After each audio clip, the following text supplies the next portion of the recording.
చేనేత వస్త్రాల అద్భుత ప్రపంచం సావిత్రి సేల్స్ మన బెజవాడలో గ్రాండ్ ఓపెనింగ్ అందరూ ఆహ్వానితులే.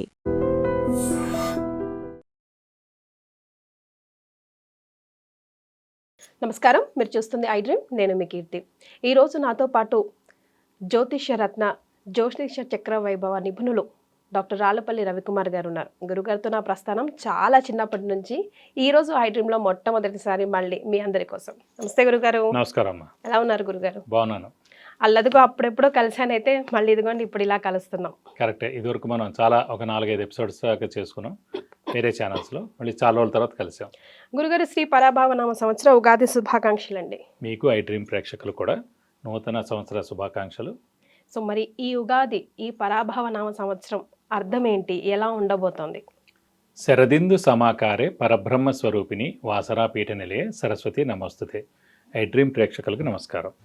పరాభవ సంవత్సరం అంటే సాధారణంగా పరాభవం అని ఎలా అంటుంటారు, కానీ దాని అర్థం నిజంగా ఏంటంటే అనూహ్యమైన పరిణామాలు, అలాగే అనేక మార్పులు, కొద్దిగా అనుమానాలు, అది కాకుండా అవమానాలు తెలిపే సంవత్సరాన్నే పరాభవ నామ సంవత్సరం అంటారు.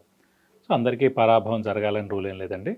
కొంతమంది మిడిసిపాటు పడుతూ ఉండడం, గొప్పలు చెప్తూ ఉండడం, గర్వం పడుతూ ఉండడం, నాకంట గొప్పవాళ్ళు లేడు అని అనడం, అలా ఇవన్నీ చాలా చోట్ల చేస్తూ ఉంటారు కొంతమంది. ప్రతి 10 మందిలో ఒకళ్ళు ఉంటూ ఉంటారు.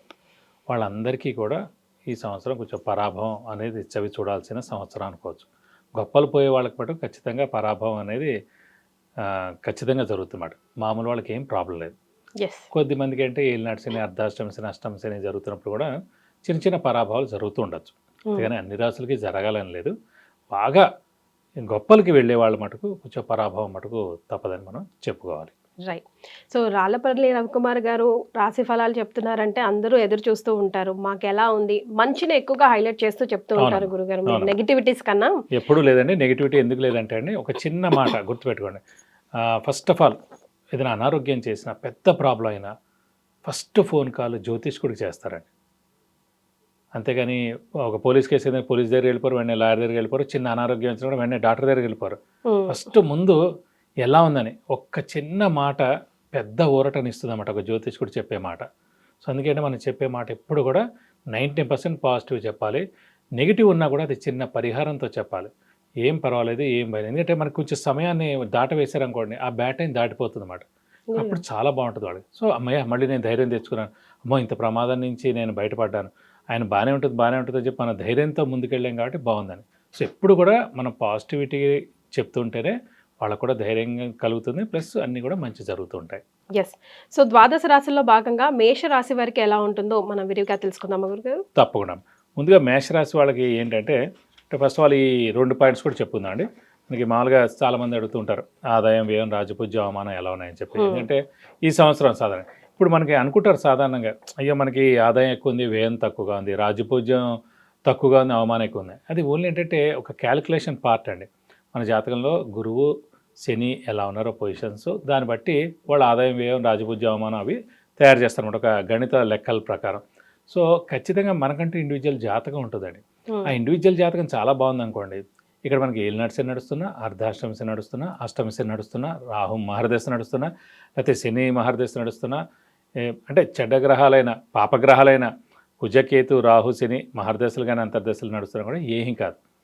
సో లెక్కలు మారిపోతాయి, మొత్తం మారిపోతుంది. జాతకం మీద ఎక్స్ట్రాడనరీ ఉందనుకోండి, అసలు ఏమీ చేయలేదు. అదేలేండి గురుగారు, నాకు మామూలుగా దైనందిన జీవితంలో కష్టే ఫలి అంటూ ఉంటారు కదా, ఇక్కడ మనం ఆస్ట్రాలజీ ధార్మికంగా మాట్లాడుకోవాల్సి వస్తే నేనైతే కర్మే ఫలి అంటాను.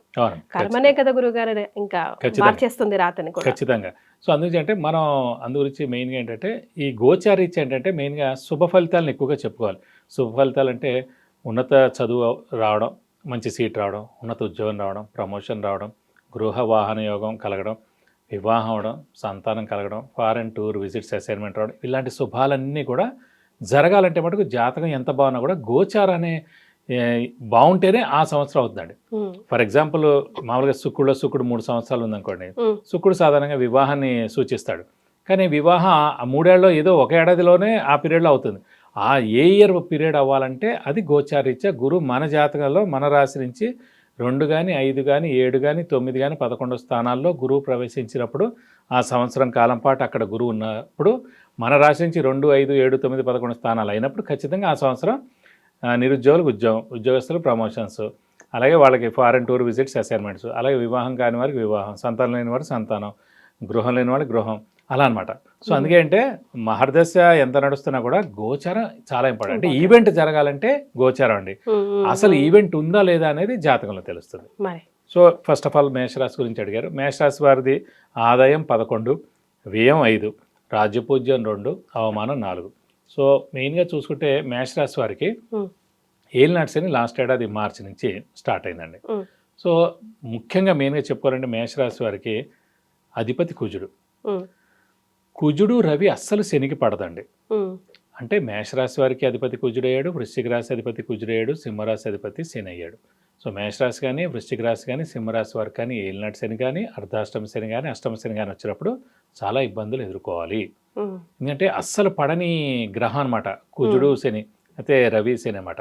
కాబట్టి వీళ్ళు ఏంటంటే నన్ను అడిగితే మౌనంగా ఉండడం ఉత్తమం. అంటే జస్ట్ లాస్ట్ ఇయర్ స్టార్ట్ అయింది కాబట్టి ఇంపాక్ట్ అంత ఎక్కువే ఉండదండి, తీవ్రత ఉండదు. మన రాశిలోకి వస్తుంది చూడండి, నెక్స్ట్ ఏడాది నుంచి మన రాశిలోకి వస్తుంది, అప్పుడు కొంచెం తీవ్రత ఎక్కువగా ఉంటుంది. ఎందుకంటే అక్కడ శని నీచ స్థానం కూడా అయింది, మేషరాశిలో శని నీచ స్థానం కూడా అయింది అన్నమాట. సో అందు గురించి ఏంటంటే అప్పుడు మనం జాగ్రత్తగా ఉండాలి. ఇప్పుడు ప్రస్తుతం అయితే కనుక ఈ ఏడాది అంతా కూడా గడిపినా నష్టమే ఉండదు. ముఖ్యంగా మేషరాశి వారు ఏంటంటే మొండితనం ఎక్కువగా ఉంటుందండి. అలాగే ఎవరి మాట వినరు, నమ్మినట్టు నటిస్తారు కానీ వాళ్ళకి తోచిందే వాళ్ళు చేస్తారు. బై బర్త్ అలాగే ఉంటారు. వాళ్ళ చాలా నక్షత్రాల వారు కూడా మెయిన్గా చెప్పుకున్నాం ఏంటంటే మేషరాశి అనగానే మనకి అశ్విని 1, 2, 3, 4 పాదాలు, భరణి 1, 2, 3, 4 పాదాలు, కృతిక 1వ పాదం. అలాగే వీళ్ళకి చాలా వేడి శరీరం ఉంటుంది. సో ఈ వేడి శరీరం ఉండడం వల్ల ఈ ఫైరీ నేచర్ అన్నమాట కుజుడిది. కాబట్టి వాళ్ళు వాటర్ తక్కువ తాగుతారు అన్నమాట, చాలా మటుకు. అందుకే వాటర్ ఎక్కువ తాగితే అనారోగ్యం చేయదు. అలాగే మేషరాశి వారికి మెయిన్గా శివుడు, ఆంజనేయ స్వామి ఎక్కువగా ఇష్టపడుతూ ఉంటారు. అలాగే మెయిన్గా వీళ్ళకి ఇప్పుడు జూన్ 2వ తారీఖు నుంచి గురువు చతుర్థ స్థానంలోకి వస్తున్నాడు. అక్కడి నుంచి చాలా బాగుంటుందండి. ఎందుకంటే చతుర్థ స్థానం అనేది గృహస్థానం, వాహనస్థానం, సౌఖ్యస్థానం, మాతృస్థానం, ఇవన్నీ స్థానాలు చతుర్థ స్థానం అన్నమాట. అక్కడ గురువు వచ్చేటప్పటికి ఏంటంటే తల్లి ఇంట్లో తల్లిగారు ఉన్నారు, ఆవిడకి ఏ అనారోగ్యం చేయదు, ఆవిడ ఆరోగ్యం ఈ ఏడాది చాలా బాగుంటుంది. అలాగనమాట. విద్యార్థులకి విద్య బాగా వస్తుంది, గృహం లేని వాళ్ళకి గృహం వస్తుంది, అలా సౌఖ్యం లేని వాళ్ళకి సౌఖ్యం ఉంటుంది. మేషరాశి వారు గృహం కొనబోతున్నారు, ఖచ్చితంగా కొంటారండి. ఎందుకంటే ప్రతి 12 సంవత్సరాలకి రెండు సార్లు ఆ రాశి వాళ్ళకి గృహయోగం ఉంటుంది. స్థలం కానీ, ఇల్లు కానీ, లేకపోతే పొలం కానీ కొనడం. ఏంటంటే వాళ్ళు స్థలం లేదా ఇల్లు అమ్ముదా అనుకున్నా కూడా ఇప్పుడు చాలా మంచి రేటు ఉంటుంది అన్నమాట. వాళ్ళు ఖచ్చితంగా ఇది సరైన సమయం అనుకోవాలి. అలాగే మెయిన్గా అంటే వీళ్ళకి ప్రస్తుతం శ్రమ, కాలం, ధనం వ్యర్థం అయ్యేందుకు అవకాశం ఉంది. రావాల్సిన బాకీలు ఆలస్యంగా వస్తాయి. అలాగే డబ్బు ఖర్చు ఎక్కువగా ఉంటుంది. అలాగే ఇంట్లో మెయిన్గా చిన్న స్ట్రెస్, స్ట్రెయిన్ ఉంటాయి. గృహిణులకి మానసిక ఒత్తిడి ఎక్కువగా ఉంటుంది. ఈ సమయంలో షూరిటీస్ పెట్టకండి, మధ్యవర్తిత్వం వహించకండి. వ్యాపారస్తులు కూడా కొంచెం గడ్డుకాలని చెప్పాలి. ఎందుకంటే ఏలినాటిసే నడుస్తుంది, గురుబలం ఇంకా రాలేదు. ఓన్లీ రాహుకేతుల బలం మీదే ఈ సంవత్సరం అంతా గడపాలి. కాబట్టి కొంచెం మిశ్రమంగా ఉంటుందని చెప్పుకోవాలి. కాబట్టి బాగా కష్టపడితే కానీ పనులు జరగవు. కాబట్టి మెయిన్గా కొంచెం జాగ్రత్తగా ఉండడం ఉత్తమం. మెయిన్గా ఏలినాటి శని ప్రభావం కూడా, అంటే వ్యయ స్థానంలో శని ఉండడం చేత ఏంటంటే మెయిన్గా వ్యయ స్థానం అంటే నిద్రస్థానం, అలాగే ఖర్చు స్థానం. సో ఖర్చు విపరీతంగా ఉంటుంది, అనవసరమైన ఖర్చులు ఉంటాయి, నిద్ర తక్కువగా పడుతుంది. సో ఈ చిన్న మాటలు మనకు చిన్న అనారోగ్యాలు కూడా చేసేందుకు అవకాశాలు ఉంటాయి. కాబట్టి ఎనిహో ఈ రాశి వారికి కొంచెం మిశ్రమంగా ఉంటుంది. కానీ జూన్ 2వ తారీఖు వచ్చిన తర్వాత మటుకు గురువు ఉచ్చస్థానంలో వస్తాడు కాబట్టి ఒక్కొక్క పని వాళ్ళకి జరుగుతూ ఉంటాయి అనమాట. అటుపై నుంచి బాగానే ఉంటుందని చెప్పుకోవచ్చు. ఇల్లు అయితే కొంటారు, ఇల్లు ఖచ్చితంగా కొంటారండి. వాహనం కూడా, ఎందుకంటే వాహన స్థానం కూడా చతుర్థ స్థానం.